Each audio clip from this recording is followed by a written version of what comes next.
walden, in dessen aktuelle Ausgabe wir Markus Torgeby ebenfalls vorstellen.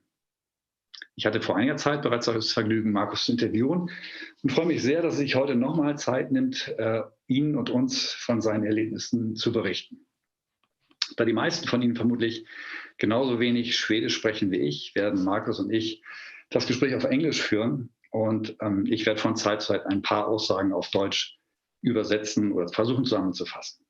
Es soll aber nicht ein einsamer Dialog von Markus Torgeby und mir sein, sondern Sie sind Teilnehmer dieses Gesprächs und herzlich eingeladen, Ihre Fragen in das Chatfenster unter diesem Videofenster, das Sie jetzt hoffentlich sehen, einzutragen. Wenn Sie Lust haben, können Sie da auch Ihren Namen eintragen, müssen Sie aber nicht. In jedem Fall freuen wir uns über viele Fragen von Ihnen. Einige sind schon da. Wir sammeln die und werden versuchen, die im Laufe des Gesprächs alle unterzubringen. Ich versuche, sie korrekt zu übersetzen. So, genug der Vorrede. Wir haben einen kurzen Film, der Markus vorstellt. Danach sehen wir uns gleich wieder hier. You know, I just had so many thoughts in my head and I had no direction, so I just thought that I must put myself in a situation where I live close to my basic needs, and maybe if I do that, maybe I will find my own way, so I just did that.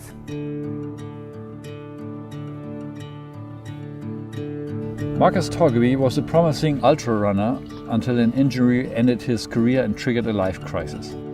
With nothing but an axe, a sleeping bag and the clothes on his body, he bought a one-way ticket to Jämtland forest, where temperatures plummet to minus 40 degrees in winter.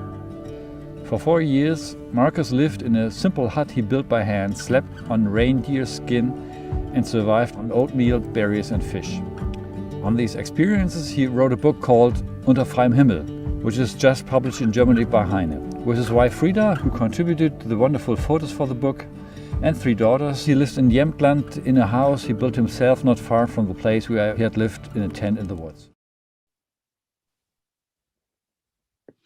So, willkommen zurück und heartily welcome Markus Torgeby.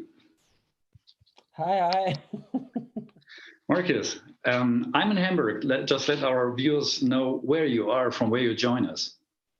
Right now, I am down south in Sweden on an island outside Gothenburg, and it's the island I was born and raised. So I took the car down south yesterday because I have a job that I'm going to do down here. So yeah.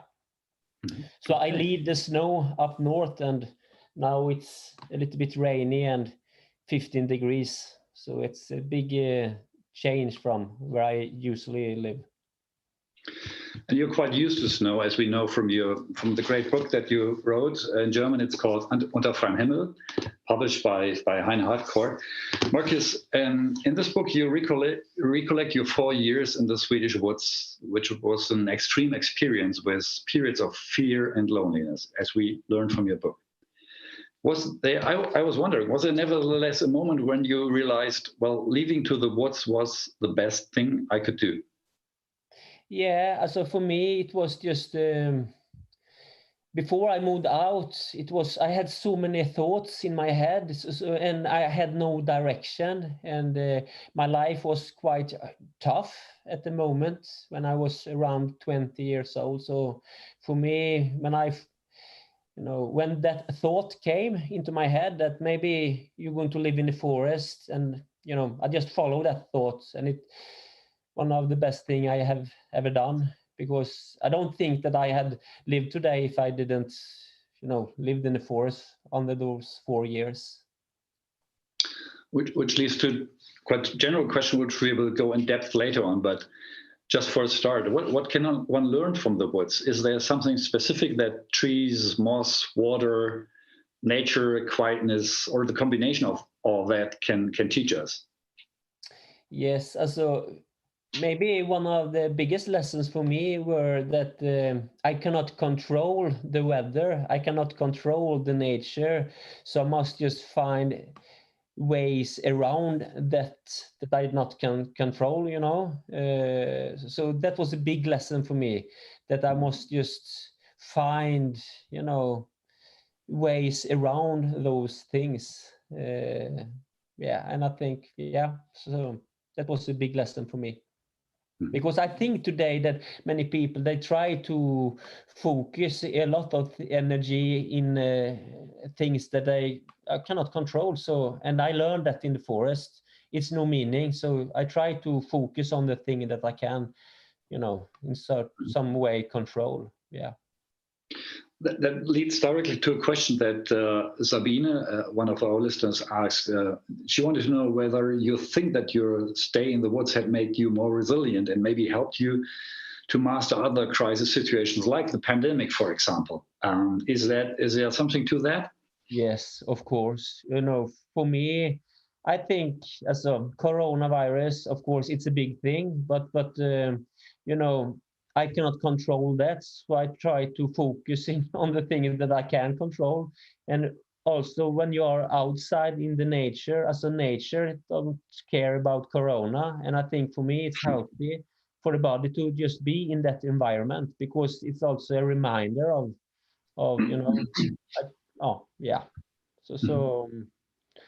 Also, and when you live outside for 4 years, you realize that life and nature are circular. So sometimes it's cold and sometimes it's warm, and that's the way it should be.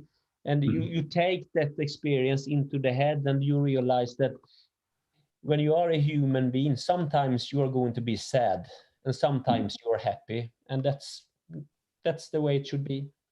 Okay. Markus hat jetzt ein bisschen darüber erzählt, dass die Natur ihn gelehrt hat, Dinge zu akzeptieren, dass man Dinge nicht kontrollieren oder steuern kann, sondern dass sie einfach so sind. Wie zum Beispiel eine Pandemie oder wie, dass es Zeiten gibt, in denen man glücklich und unglücklich ist, und das einfach zu akzeptieren und nicht zu versuchen, das zu ändern. Das nur in Kürze vielleicht zusammengefasst. Markus, let's go a bit back to your history, where you came from. You were born on an island off the coast of Gothenburg, on the Swedish coast, to a family of fishermen. And you were less than 10 years old, right, when your mother started suffering from multiple sclerosis. I think that changed almost everything for you, right? Yeah, so it was a really big change back home, So before that, it was just like a normal family. When you are a parent, you do a lot of things, and my mother did a lot of things. Cook the food and do the laundry and all those kind of things. And just it was 1985, around Christmas. My mother, she had like a really bad headache, so my father became worried and took her to the hospital. And then just 1 week later, she came back home, and then she had, like, what you say, crutches, also like sticks. Yeah, crutches. So, because and it's no headache anymore, but she had like a really big problem with the balance. And then just and back then the doctors didn't know where it was. So, and then it's just continued. The she become more and more sicker, so the body starts to it didn't work. And then just 6-8 months later, the diagnosis came, like multiple sclerosis. And it was a really big change back home, because it was up to me and my siblings and my father, of course, to do all those things that your mother normally do. So it was a big change. And it was, and I was 9-10 years old, and I had like 3 younger siblings, so it was a big responsibility for me. You describe your family as being very religious. There was a lot of praying and hoping in the house. Obviously, it didn't help much. What did religion mean for you as a small boy? Did it help you, or was it some sort of hope? Or hope. I think I am still a believer, and because it's also a way of living, I think. So you cannot I cannot know, but I believe that sometimes miracle can happen, and I think it's helped me. It helped my head anyway, so I stayed to that mentality. And the whole area where I was born and raised are into that. And sometimes, of course, it be also when it become a little bit more hardcore religious, it can be a little bit too much. But for me, Yeah, it was a little bit tough when I was young, all the fishermen, and it was a little bit more like hardcore fundamental so religion people. But yeah, I can understand why they thought the way they thought also, because when you live like a fisherman, life is quite tough, and I think your beliefs must also be quite tough. So maybe that's the reason why it was also the religious environment were so black and white. Okay, let's switch a bit. You discovered something else in your early life. That was ultra running, and you obviously became a good ultra runner. You even reached the 4th place at Swedish championships, and you seem to have trained really, really hard. Sorry. When I started running when I was 16 years old, and then I just ran track. So after 2 weeks of training, I ran my first Swedish national championship, and I become number 4, just 2 seconds after the winner. So I just realized that this is my thing. So yeah. Okay. So I just start to train really hard after that. Yeah. But then, after some time, something again tragically happened. Your foot arch collapsed, and an injury that your coach blamed you for. And at the moment you wrote, your mind fell apart. What happened? Back home, it was like a big worry of my mother, because we didn't know also will she survive. So we were worried a lot, me and my siblings and my father. And my mother, she was really sad, because life became just not the way she wanted it to be. And when you live close to that, it's a little bit tough. So when I start running, it was just like freedom. And I just felt that this is my thing. And my trainer, he was like really hardcore. And, I like that, because when you're a little bit lost and worried in the head, when you find a person or a trainer that, are a little bit more black and white, it feels like, for me, it felt very, very, very, very good. But then after maybe just 2 years, also my trainer's, ambition for me, they were very, very high. And one competition I failed, and then, my trainer just loses it and becomes really, really frustrated. Then in that moment, something happens. I just felt that, I had high ambitions for myself, but I felt that my trainer's ambition for me was even higher. And, he was really, really angry. So something happens in the head after that episode.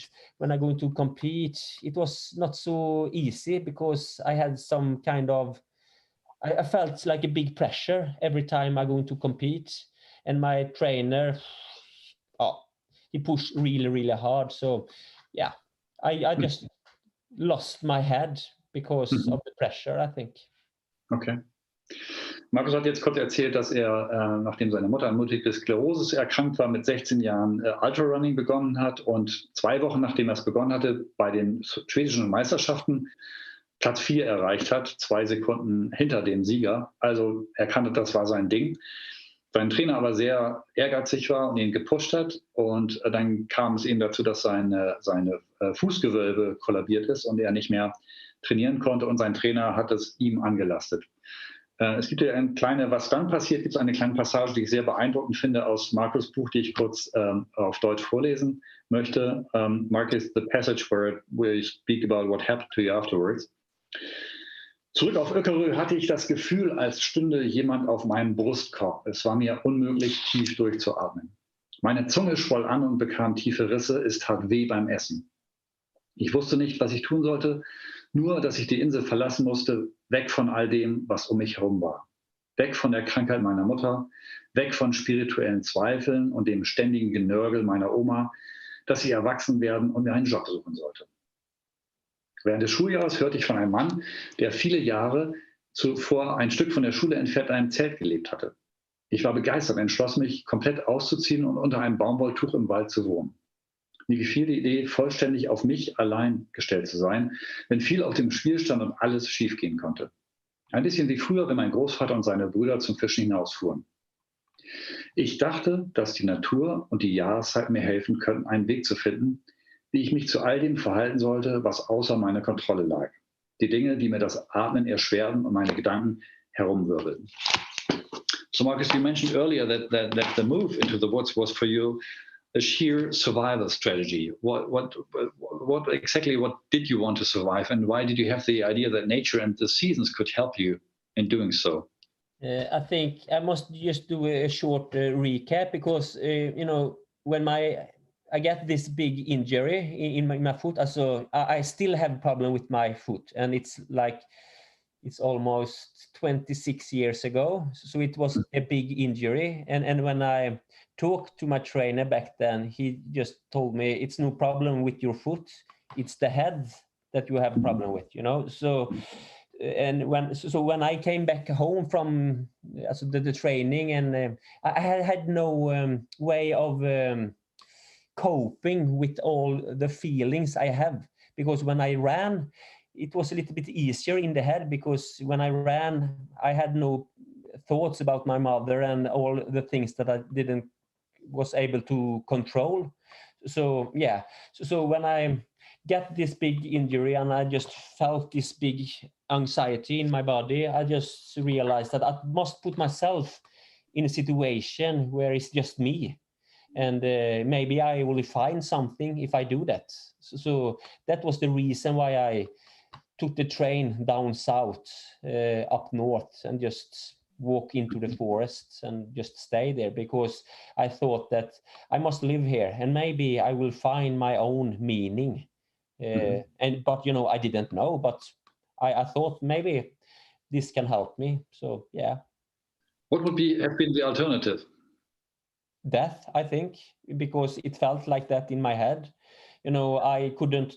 So it's a little bit hard for me to talk about this, because it was so long time ago. But I felt that I didn't have any meaning. I have no direction. I couldn't take any decisions. It was not so. It was hard for me to eat, and it was even hard for me to breathe. So I just felt like really crazy in the head. So I think this was I had one chance and I took it. You then took the train up north to the middle Sweden, where you attended a school for becoming sort of a nurse. Is that right? For old people? No, yeah. So the school I went to, it was a school. So it was focusing on a little bit more skiing and things like that. Okay. Yeah. All right. Okay. Yeah. Then one day you made the decision to go into the woods. Do you remember you walked some for please describe how that worked. What did you take with you, and do you remember your first night out there? Yes. I just after the summer vacation, so I just thought that okay, I'm going to live hardcore in the forest. So I just had like a big backpack with a sleeping bag, and my grandfather gave me an axe, and I had like a knife and some clothes on the body, and then I just start walking from the train station, and I walk 3 hours out in the forest. Okay. I find like an opening in the forest, and also it was very close to a small river, and I just felt that this is the place. So I start to build my own camp there. I chopped down some things from the trees, so like branches of the tree, the arms from the trees, and I built like a bed from that. So the first night I just lay like on a really thick layer of this kind of canopy. Yeah, and then under just the open sky, and then after some days I go down to the village and buy like a big blanket, also really big, and then I build like a teepee from that. So I built my own camp, and just thought that I'm going to be prepared before the winter, because I had decided that I'm going to stay out here for at least 1 year. Okay. that was my mental picture. And of course, in the beginning, it was just wonderful to be just by myself in the forest, because August in Sweden, it's up north, it's quite light. You see the sun almost the whole day, and it's not so cold, and it's no mosquitoes. So it was just a happy time the first week. Then it become a little bit more tough. What became tough?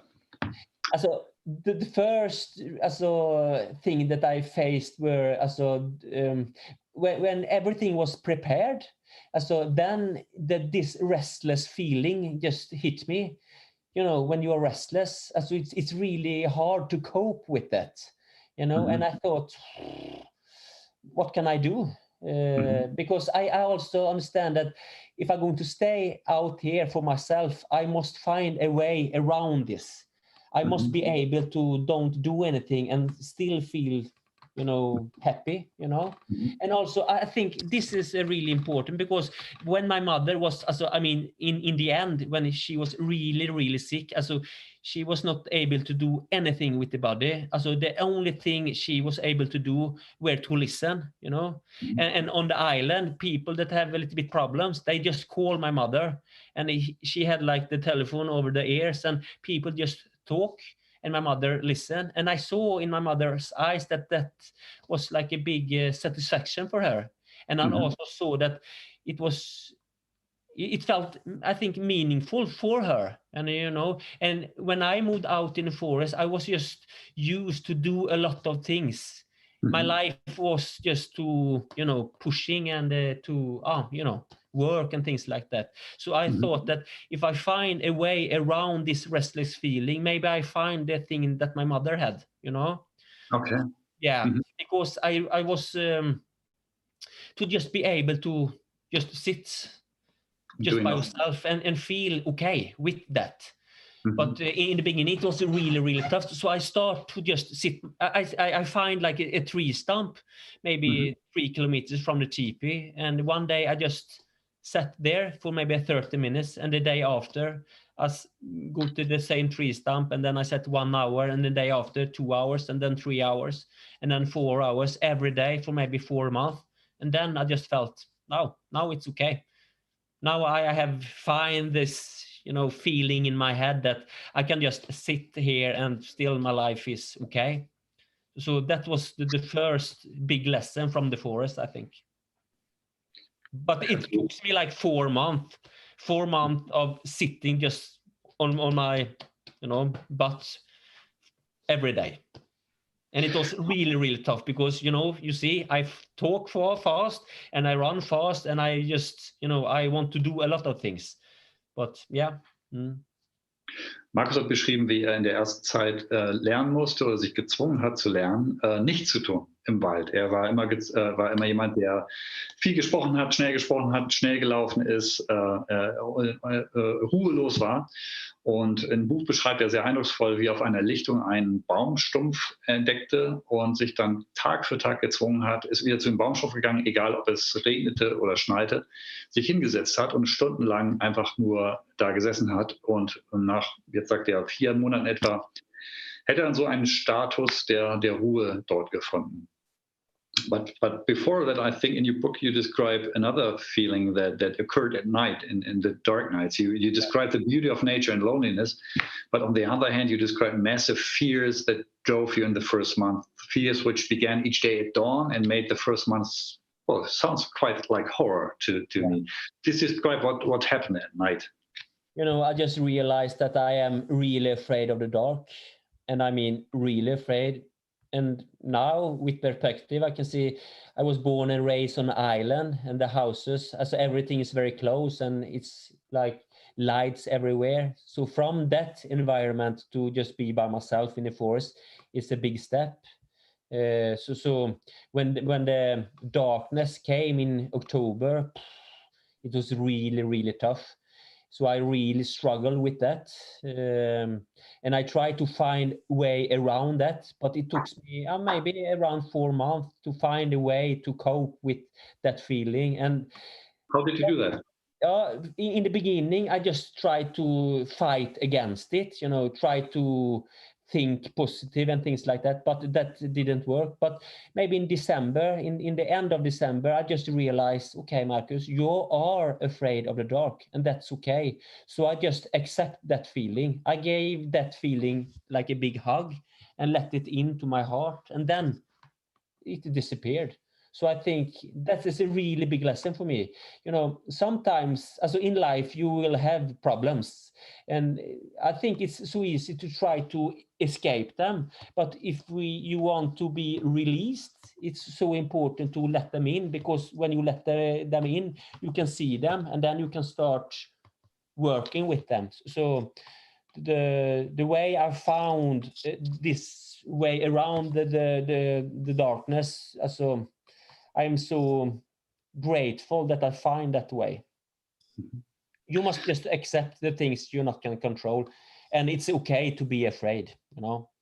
It's Mhm. okay if you have like problem with your relation with your wife or whatever. You must accept it, and then you can start working with it.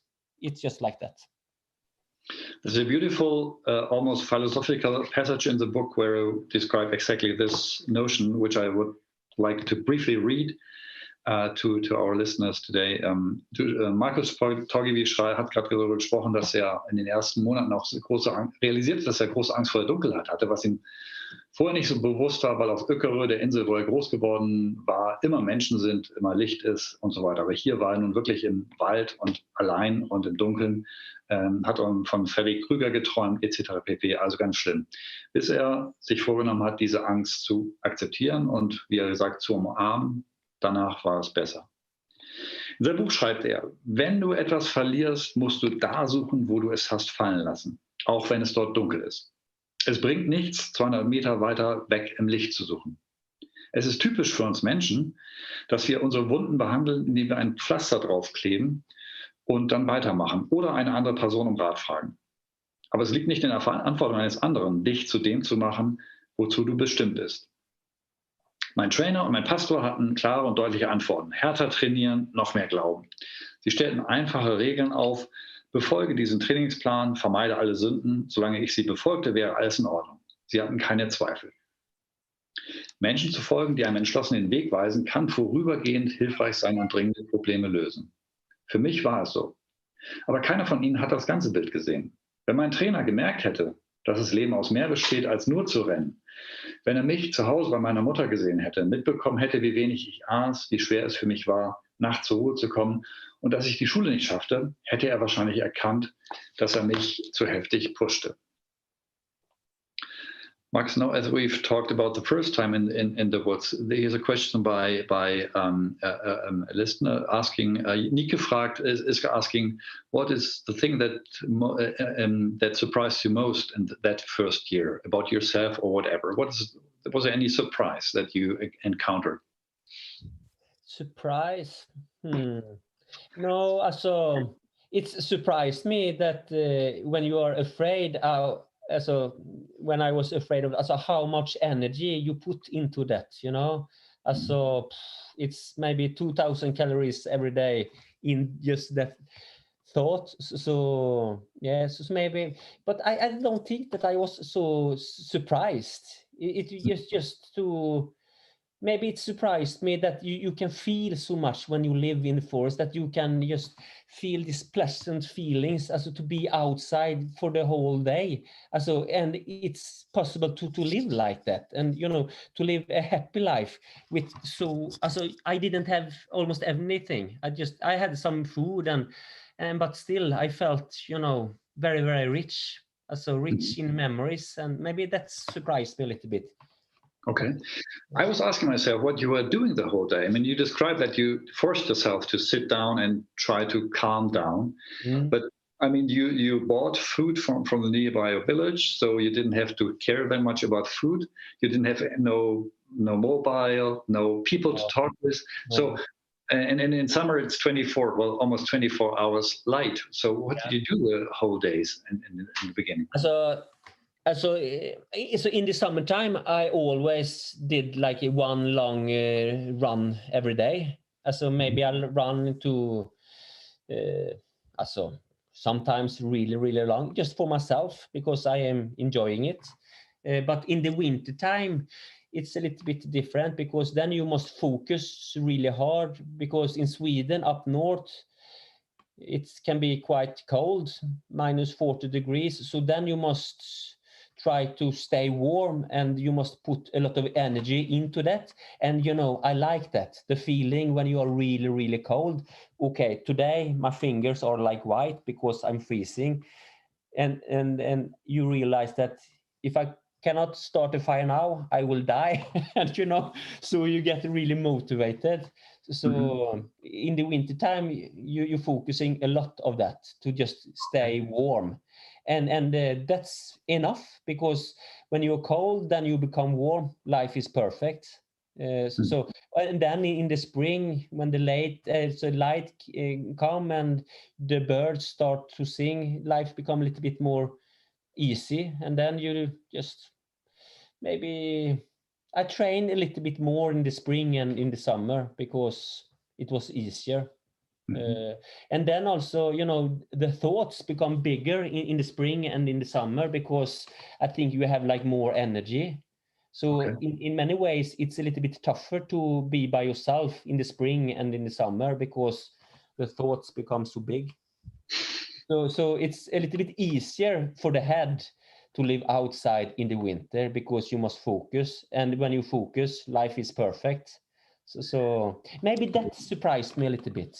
Also, the big difference between winter and the fall and the summer, also the mentality, what kind of thoughts I had in my head. Okay. And also, yes, shoot.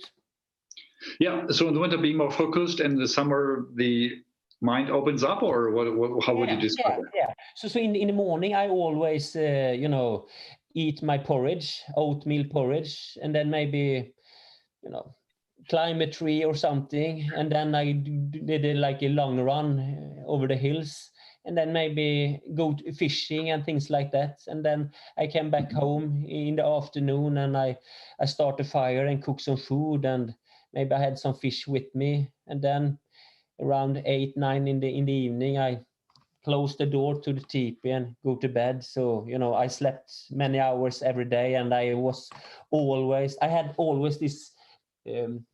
I felt always strong, because no stress, and I was never tired. And it's a good for me. I think it was important to be in that mode for so many years, because when I moved out, I was very, very tired. So it took some time before to get healed in my body and my mind, I think.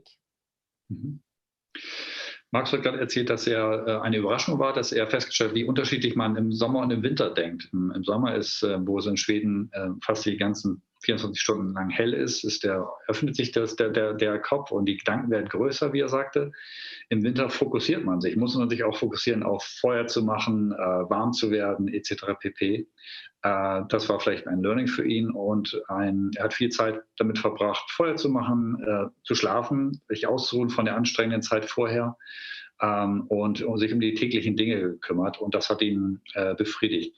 Birgit Katrin is asking, did you write a diary in that time, and did you bring any books with you? So no. I had read maybe under those 4.5 years I lived in the forest, I read 2 books. So not so many books. And then I had a diary maybe 1 year, I think. The third year I had like a diary. But it's really interesting, because I didn't have so many things around me. So my memories are very clear. I still remember a lot of things, because the life I live today and you live today, it's so much things around you, and I think your head become a little bit tired. But when you live the way I lived in the forest, you can open up 100%, and it was a really good feeling to just 100% open. I hear all the birds and the moose and things like that. It was just wonderful. But I can tell you one thing. Also, in the winter time, when every day I melt snow to warm water and wash myself. And maybe that took 1 hour. So I had the things to do every day. Start a fire in the morning and maybe took my skis and did like a ski, maybe 15-20 kilometers back home, start a fire. So I had the things to do, but maybe not the things that normal people do every day. But yeah, for me, it was my life. Yeah. Markus wants to know, did you start talking to yourself to have some kind of communication, or did you miss talking to other people, or did you enjoy the silence instantly? So when you are tired, when you are just by yourself for maybe 3 or 4 months, in the beginning I talked to myself, but maybe after 2 months you quit, but you have like a conversation with yourself in the head. But I can still remember, I think after 4 months I had then to talk to anyone, and then I go down to the store to buy some oatmeal, and then I talk to the girl in the to take the, yeah. And I maybe talked to her for 15 seconds, and then I just felt this is enough. I am full of impressions, and then I can just go back, because I think when you're a little bit hungry, the food tastes good. And I think it's the same way with conversations. If you don't talk so much, then it's enough to talk maybe 5 minutes, because I still remember those 15 seconds, because I'm really longing for that. So I think sometimes for me, I had many thoughts in my head, and also to just be by yourself for so long time. Also, it was really, really, yeah, it was really, really good, because to be a little bit hungry of everything, not just food, but yeah, I think it's a way of feeling more, and I think that can be, yeah, it helps me a lot anyway. So would you say that the time in the forest intensified everything, because you miss stuff like conversation, like, I don't know, food or whatever? Yeah. So you feel more. And I think if you see with perspective, so when you live a normal life and see a guy living like me in the forest, maybe it can look a little bit poor. But for me, life was really, really rich, because I felt so much. I felt so much every day. Because you are hungry, you are freezing, and then you eat some porridge. You're just perfectly happy when you do that. And then you're freezing, you start a fire, immediately you feel that satisfaction, And I think those kind of things, we try to build that away in the society we're living today, because we have everything. The houses are warm, and I think that do something with us, because the nature has shaped us to what we are today. So I think it's important to have still that connection, because so yeah, I really think that's really, really important. So yeah. Markus hat erzählt, dass halt durch die Abwesenheit von Konversationen von Menschen, mit denen er reden konnte, die Dinge größer wurden und wichtiger wurden. Also so wie er sich ausgedrückt hat, wenn man hungrig ist, dann ist schon ein bisschen Essen enorm viel wert. Und so war es das 15-Sekunden-Gespräch mit dem Mädchen an der Kasse im Store im nächsten Dorf, reichte für die nächsten zwei Monate. Dennoch würde mich mal interessieren, warum er nicht eigentlich irgendwann gesagt hat, es ist genug. Markus, originally you said your plan was to stay there for a year, but you extended that to more than 4 years. Why that? Because life was perfect. It was happy times. I didn't longing for nothing. And to be in that feeling, to just live in the moment every day for 4 years. So I am so grateful for that. So that was the reason why I just stayed, because my life had like a meaning. I felt that for myself. So was the reason. Yeah. And you were never on the edge of giving up at minus 40 degrees, being alone, I don't know. No. Never?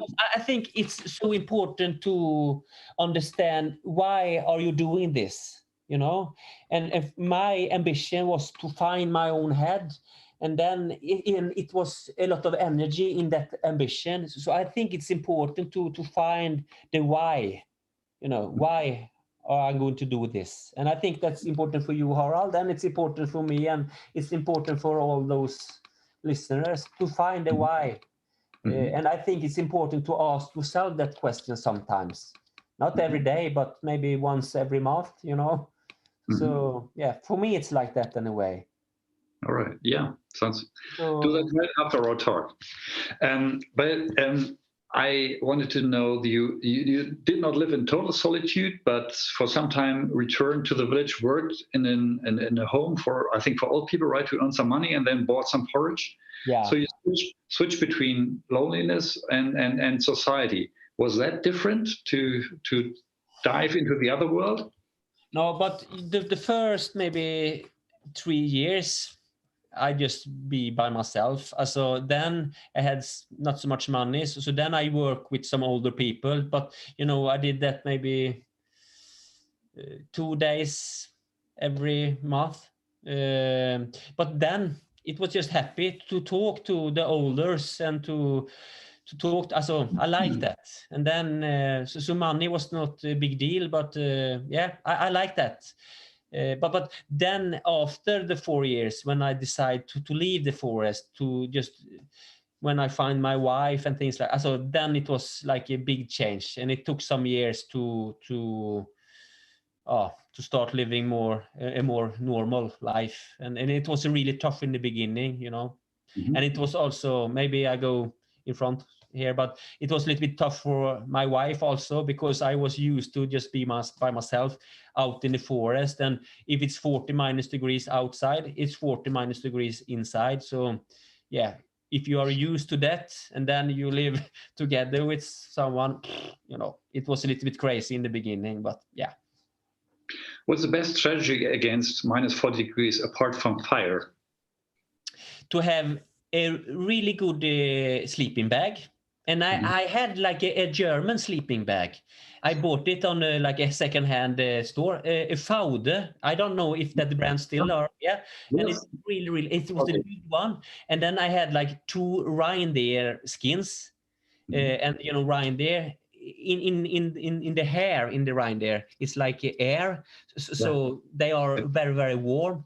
And then it's very important to stay still. You are not going to move a lot, because when you move, so so try to lay still, and then you must have like 2 hats on the head, then it's no problem, and no wind, because you know I had the teepee, so but when it's really, really cold, you know, it's not windy, so the weather is always calm, so it's no problem. So maybe I had like a fire going maybe 2 hours in the night, and then I just stop the fire, and then the cold came, but no problem. But it was many mornings I wake up when the pillow, the pillow, and the pillow was frozen to my beard. And then when so of course it was quite cold in the face, but not in the body. Yeah. Ich habe Markus gefragt, was ist die beste Strategie gegen Kälte? Minus 40 Grad Kälte ist, außer Feuer natürlich. Und er sagt, ein gutes Sleeping Bag zu haben. Er hat einen von VD und Reindeer Skins, die er über sich gelegt hat, und 2 Mützen übereinander. Und dennoch ist manchmal die Decke an seinem Bart festgefroren. Die musste er morgens abmachen. Markus, there was a surprising advice I found in your book. It's also full of, apart from great photos from a wife, Frida, we really have to mention that.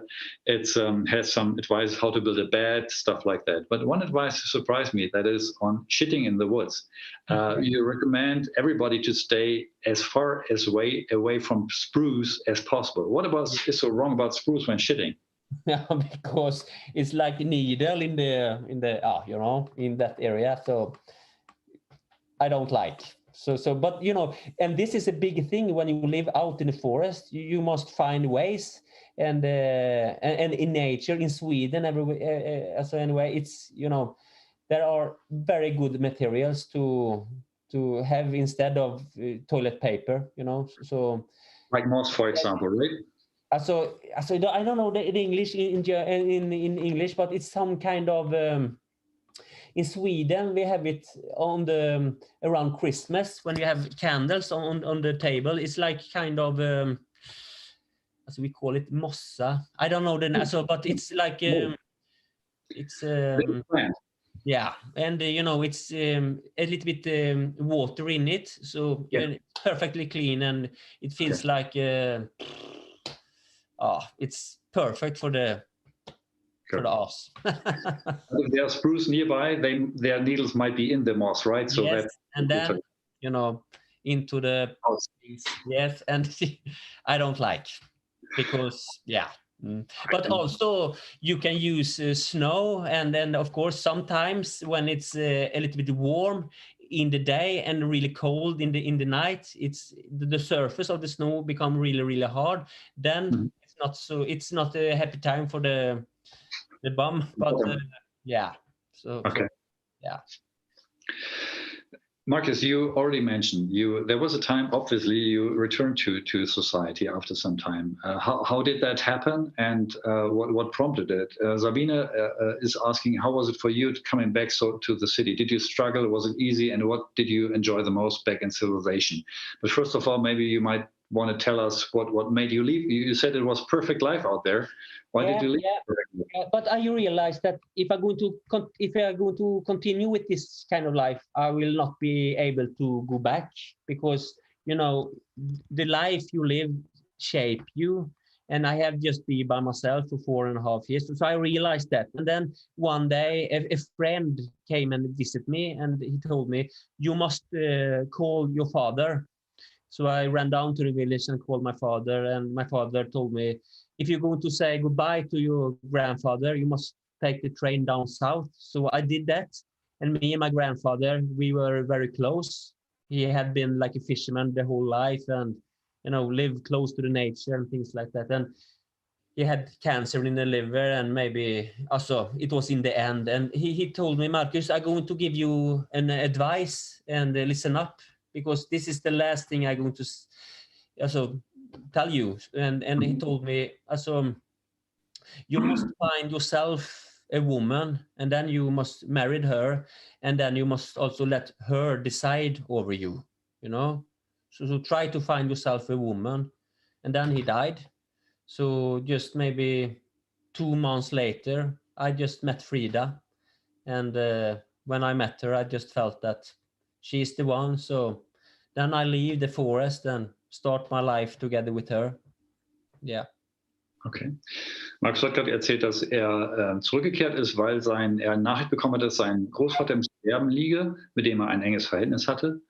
Und sein Großvater hat ihm als letzten Rat mitgegeben, Markus, finde eine Frau für dich, eine Frau, die auch über dich bestimmen sollte, die sagen sollte, wo es lang geht.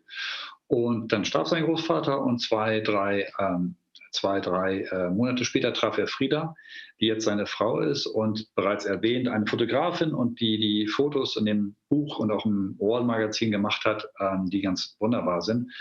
Und Markus und Frida leben zusammen mit 3 Töchtern in einem ehemaligen Bauernhof, nicht weit von der Stelle, wo sein Zelt stand, relativ abgeschieden. Die Kinder fahren morgens mit dem Schulbus zur Schule. Jetzt würde ich gerne noch ein bisschen mehr von ihm darüber erfahren, aber wenn Sie noch Fragen haben an Markus, dann schießen Sie in den Chat und wir versuchen, die noch unterzubringen. Marcus, just briefly, were there any skills you had to relearn when returning to civilization, to the city life, to the life we all live? So it was really hard to sleep inside after, maybe almost 4.5 years. Under those 4 years, I didn't sleep inside, not even one night. So that was really, really hard to sleep. You went out every night, or how did you slept outside then, or you left the house to sleep? In the beginning, I slept on the balcony, and then and I still do that a lot. But that was a little bit tough to just be inside, because I had been outside for 4.5 years, and to just all those things, it was a little bit tough. So it's so much noises in houses and things like that, and I was used to, in the winter it's just quiet, and in the spring of course there are some birds and things like that, but so that was a little bit tough. Yeah. Okay. I already told our listeners that you live with your wife and 3 daughters in a former farmhouse not far from the place where tent stood. In fact, you told me the tent is still there. Do you visit it from time to time? Yes, yeah, maybe one time every year.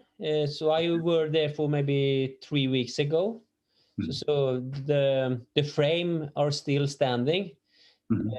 So yeah, and it feels very nice to visit because it's good memories and yeah. Imagine you'd go there and you'd stumble across the young Markus Torgeby of those days in his tent. What would you tell him? Just continue. Also, just continue. Don't ask me anything. Just be in the moment, because I think that's. I think it's so easy to, when you're a little bit older and you see maybe a younger person struggle, I think it's easy to try to give them some kind of advice because you want to help, and you can do that. But I think it's important that the advice you give, they must be open advice. You must let the yeah. So maybe. I have listened at a young Markus, but and maybe I have enjoyed that. But and then just continue, Markus, and you will find something. Okay. But again, I'd like to read a last passage from the book, a passage that Markus told us that he likes a lot and he'd love us to read to you. Schreibt, in der Zeit, in der wir leben, ist es so, als müsse alles, was Reibung verursacht, verschwinden. Spürt man, dass etwas schwer ist, stimmt etwas nicht. Wir sind andauernd high, süchtig nach Eindrücken, ständig getrieben und auf Trab. Solange es eine Fülle an Erlebnissen und Nahrung gibt, stopfen wir uns damit voll. Und wir fragen uns, warum es nicht funktioniert. Warum sind wir nicht glücklich? Ich denke, es liegt daran, dass wir nach Glück suchen, während wir stattdessen nach Sinn streben sollten. Markus, I'd like to know what your experience means for the education of your 3 daughters. You spoke about quietness, about finding yourself, about giving yourself time to find yourself. What about your daughters? They are like 7 to 15 or 16, sorry. Are they allowed to have smartphones? Are they allowed to spend time on social media? Or are you trying to keep them away from all that? No. I think the most important things as a father, I try to. They must find also this connection and relationship with social media, because you must realize it's around you, and I think me and my wife, we try to just show them this world, because if they find this world, I think they will build like a good foundation, also a ground in themselves. And we live close to nature and we are outside a lot, but we don't talk about it so much. We just do, and they see that. So they have like, I think my older girl, I think she has Instagram, but it's they have like a good relationship with that. So for me, it's no problem, because and we try to ask them, not to show them so much. We just ask them, so they take back that question into their own head and try to. They must ask themselves questions, and I think So that's the way we try to do it. Do you think, maybe you're not the right person to ask it, but do you think that they seeing the alternative, the quiet life up in the north where you live 1 hour from school, do you think that having an alternative to Instagram and stuff like that is something that keeps them from social media, or is that? No, but I think they really appreciate the both worlds. And I think they realize why we live the way we live, and they are free to live their own life. But me and my wife's ambition is to give them good memories, because I think good memories, it's the big, so it's the best money you can have, And so that's just me and my Frida as my wife's ambition to give them that. And I think it's important. Also, when the kids see the parents happy, I think that's the best thing you can give them. And they feel that they are free to live their own life, because this is me and Frida and now their lives. But if my older daughter will move to a city, so it's okay, because they will remember this, and I think this will help them in the future. They will realize when a little bit tougher times will come and hit them in the future. I think they will realize that, okay, today it's a little bit tough. Maybe I can go out just in the forest and to just feel. So try to give them that. Yeah. I would have two last questions for you. One is from Michael, a listener to us. Michael asked, how did you actually meet Frida? Wasn't it difficult to be intimate with someone after so many years on your own? Yes, it was really tough. I was invited to a wedding, so it was I go down south because it was a friend from my childhood. So and the day before the wedding, me and a couple of friends were on a small party, and then I just saw her. She had like a red wool sweater, and I just felt it that she is the one. So and I thought that maybe she feel the same way. So yeah, and from that it was just us. And of course, yeah. Was it also hard for Frida to live with a guy who is not used to live with people? Yes, of course. But Frida, she is a really strong and good woman. So I think she realized that we must just put some time into this, and then it will be okay. No rush and no stress. So, and it took some time to find a way together, because I was used to my kind of life and Frida was used to her kind of life, and to find this together road in front. So it took some time, but yeah, now life is, it feels rich. Okay.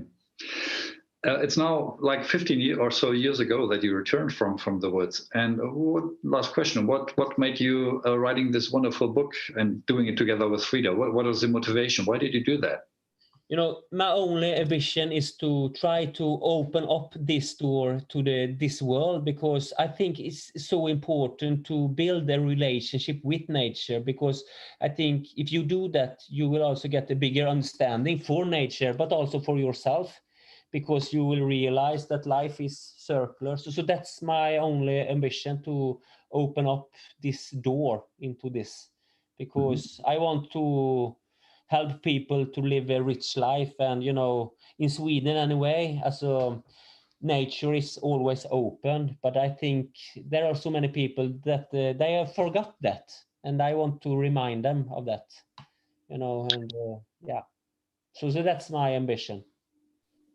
Well, then I have to say thank you for the great book that you two did. Thank you for this evening, Markus. And you told us before that you're going to spend the night outside in a tipi with your few friends. So sounds like you have a wonderful evening in front of you. Yes, thank you, Harald. Thank you very much to Sweden, and hope to speak to you soon. And bye. Ja. Bye. Thank you. Das war's für heute. Wir würden uns freuen, wenn Sie diese Folge auf der Lit-Lounge-Seite bewerten und uns schreiben würden, was Ihnen gefallen hat und was Ihnen vielleicht weniger gefallen hat. Einen Mitschnitt finden Sie morgen auf den Facebook-Kanälen von Lit-Lounge und Walden, außerdem auf Lit-Lounge TV und auf dem Lit-Lounge YouTube-Kanal. Ich muss außerdem noch eine ganz ehrlich gemeinte Werbeeinblendung hinterher schieben. Also ernsthaft, dieses Buch ist wundervoll geschrieben, es ist toll gestaltet und es hat wunderbare Bilder von Frida Torgeby. Es ist wirklich wert zu lesen und zu kaufen. Das Buch bekommen Sie natürlich in jedem guten Buchladen. Außerdem über den Link zu diesem Chat.